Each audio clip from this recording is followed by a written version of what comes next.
अयोध्या के राम मंदिर में राम की एक मूर्ति स्थापित की गई है। काले पत्थर से बनी इस मूर्ति को राम का बाल रूप कहा जा रहा है, लेकिन इस मूर्ति के आभामंडल में विष्णु के 10 अवतारों को भी दिखा दिया गया और इसी में 9वें अवतार के तौर पर तथागत बुद्ध को भी पेश किया गया है। तो सवाल उठता है कि क्या तथागत बुद्ध विष्णु के 9वें अवतार थे या फिर ब्राह्मणवादियों ने भगवान बुद्ध को हड़पने के लिए उन्हें एक साजिश के तहत विष्णु का अवतार घोषित कर दिया। इस सवाल का जवाब तलाशने के लिए हमें बाबा साहिब डॉक्टर अंबेडकर की तरफ जाना चाहिए। बाबा साहब डॉक्टर अंबेडकर कहते हैं, मैं ये नहीं मानता और न कभी मानूंगा कि भगवान बुद्ध विष्णु के अवतार थे। मैं इसे पागलपन और झूठा प्रचार प्रसार मानता हूँ। जब 14 अक्टूबर 1956 को बाबा साहिब डॉक्टर अंबेडकर ने हिंदू धर्म को हमेशा के लिए ठुकरा कर बौद्ध धर्म अपनाया था, तब उन्होंने जो 22 प्रतिज्ञा ली थी उसमें 5वीं प्रतिज्ञा यही थी। यानी बाबा साहेब ने खुद इस झूठ को बेनकाब कर दिया। वो साफ साफ कहते हैं कि तथागत बुद्ध विष्णु के अवतार नहीं है और वो इसे पागलपन और झूठा प्रचार मानते हैं। यानी बाबा साहेब के मुताबिक तथागत बुद्ध को विष्णु का अवतार माना जाना या उसे विष्णु और राम से जोड़ देना सरासर पागलपन है और ये झूठ के सिवा कुछ नहीं है। अगर भगवान बुद्ध विष्णु के अवतार होते तो बाबा साहेब अपनी 22 प्रतिज्ञाओं में से सबसे पहली प्रतिज्ञा में ही विष्णु की पूजा नहीं करने का प्रण क्यों लेते। बाबा साहेब की पहली प्रतिज्ञा है, मैं ब्रह्मा विष्णु और महेश में कोई विश्वास नहीं करूंगा और न ही मैं उनकी पूजा करूंगा। अब सवाल उठता है कि अगर भगवान बुद्ध विष्णु के अवतार थे तो बाबा साहेब जिनके पास 32 डिग्रियां थी, जिन्होंने दुनिया के सभी धर्मों का अध्ययन किया था, जिन्होंने हिंदू धर्म के ऊपर कई गहन रिसर्च की और कई किताबें भी लिखी, वही बाबा साहेब विष्णु की पूजा करने से मना क्यों करते हैं। इसका जवाब अयोध्या के राम मंदिर तीर्थ क्षेत्र ट्रस्ट के लोगों को देना चाहिए कि वो क्यों राम की मूर्ति के भीतर भगवान बुद्ध को विष्णु का अवतार दिखा रहे हैं। बाबा साहेब अपनी दूसरी प्रतिज्ञा में ही राम में आस्था से इनकार करते हैं।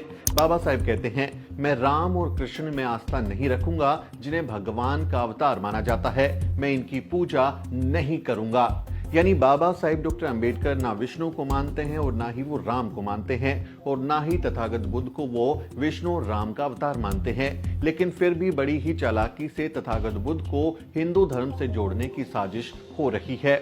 डॉक्टर अंबेडकर जिसे पागलपन मानते थे वो दरअसल आरएसएस के प्रोजेक्ट हिंदुत्व का हिस्सा है, ताकि दलित और वंचित वर्गों को राम मंदिर से जोड़कर उनका हिंदूकरण किया जा सके।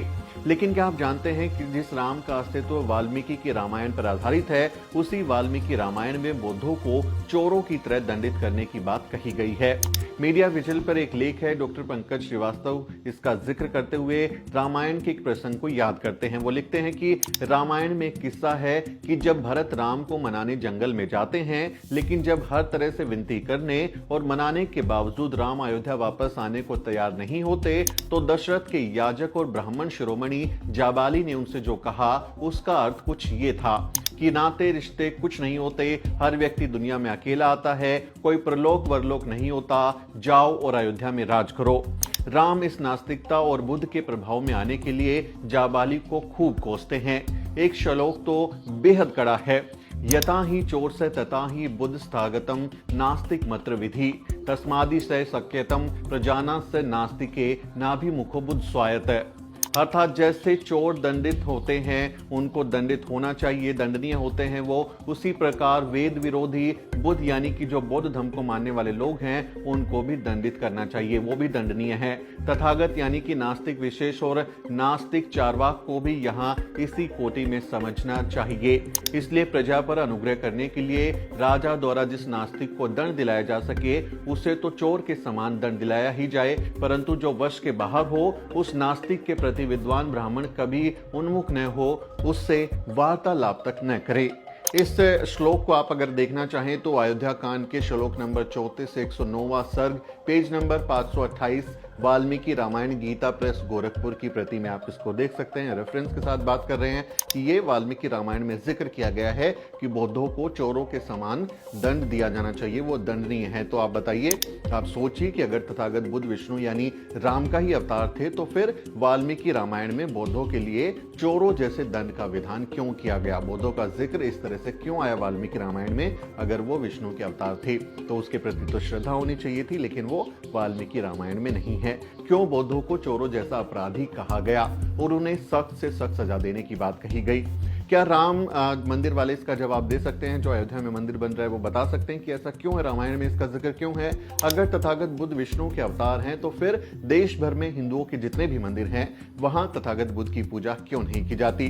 क्यों हिंदू तथागत बुद्ध को नहीं मानते?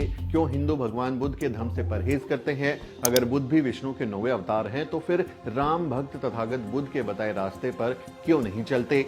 इन सवालों का जवाब ना ही राम मंदिर बनाने वाले दे सकते हैं और ना ही वहां जाने वाले लोग। दरअसल ये ब्राह्मणवाद और बौद्ध धर्म के बीच की सदियों पुरानी भिड़ंत का ही हिस्सा है। बाबा साहेब डॉक्टर अंबेडकर इस बारे में कहते हैं कि भारत का इतिहास बुद्धिज्म और ब्राह्मणिज्म के टकराव के अलावा जंग के सिवा कुछ नहीं है। यानी भारत का पूरा इतिहास अगर आप देखेंगे तो वो बौद्धों और ब्राह्मणवादियों के बीच के टकराव की कहानी है। बुद्ध को विष्णु का अवतार घोषित करना सरासर झूठ है और ये बाबा साहेब के शब्दों में कहें तो पागलपन है। कहीं बुद्ध की मूर्ति को चमकीले कपड़े पहनाकर देवी बना दिया जाता है, इस तरह के वीडियो हैं। मंदिरों में से कोर्ट ने स्टे किया कि इसमें आप ये जो मूर्ति पूज रहे हैं ये बुद्ध की है, ये देवता की नहीं है। ये मामला सामने आ चुका है और कहीं उन्हें अवतार घोषित कर दिया जाता है। एक बुद्ध को मिटाने के लिए मनुवादियों ने हजारों देवी देवता और कहानियां गढ़ डाली, लेकिन बुद्ध हैं कि मिटते नहीं। इसलिए हमें ऐसी साजिशों से सावधान रहना चाहिए और बाबा साहेब डॉक्टर अंबेडकर की 22 प्रतिज्ञाओं का पालन करना चाहिए। 22 जनवरी को जब अयोध्या में राम मंदिर का उद्घाटन होगा तब बहुजनों को बाबा साहेब की 22 प्रतिज्ञाओं को दोहराना चाहिए। इस बारे में आपकी क्या राय है? क्या आप मानते हैं कि तथागत बुद्ध जो हैं वो राम के विष्णु के अवतार हैं या फिर आप इसे एक ब्राह्मणवादी साजिश मानते हैं? कमेंट करके आप अपनी राय हम तक पहुंचा सकते हैं। आपकी राय बहुत कीमती है। आपसे अपील है कि वीडियो को शेयर करें और हमारे चैनल को सब्सक्राइब करना ना भूलें। अगर आपको हमारा काम पसंद है तो हमारी आर्थिक मदद भी जरूर करें। वीडियो के अंत में आपसे एक छोटी सी अपील। साथियों, अगर आपको द न्यूज वीक का काम पसंद है और आप चाहते हैं कि हम यूं ही अम्बेडकरवादी पत्रकारिता करते रहें तो हमारी आर्थिक मदद जरूर करें। आप अपनी स्क्रीन पर दिखाई दे रहे इस क्यूआर कोड को स्कैन करें और न्यूज वीक फाउंडेशन के खाते में अपनी दान की राशि भेजें। क्यूआर कोड के अलावा आप यूपीआई के जरिए भी मदद कर सकते हैं। आप हमारी यूपीआई आईडी newsweek@yes बैंक पर भी मदद भेज सकते हैं। इसके अलावा आप हमारे अकाउंट में भी मदद भेज सकते हैं। खाते का नाम है news week foundation, account number है 02358800000640। IFSC कोड है YesB000235। बैंक का नाम यस बैंक है और ब्रांच है नेहरू पैलेस, दिल्ली। आप डोनेशन के एवज में इनकम टैक्स में भी छूट पा सकते हैं। डोनेशन की रसीद पाने के लिए ट्रांजैक्शन का स्क्रीनशॉट हमें भेजें। टाइप करें डोनेशन स्पेस आपका नाम और हमें 8595794224 पर व्हाट्सएप करें।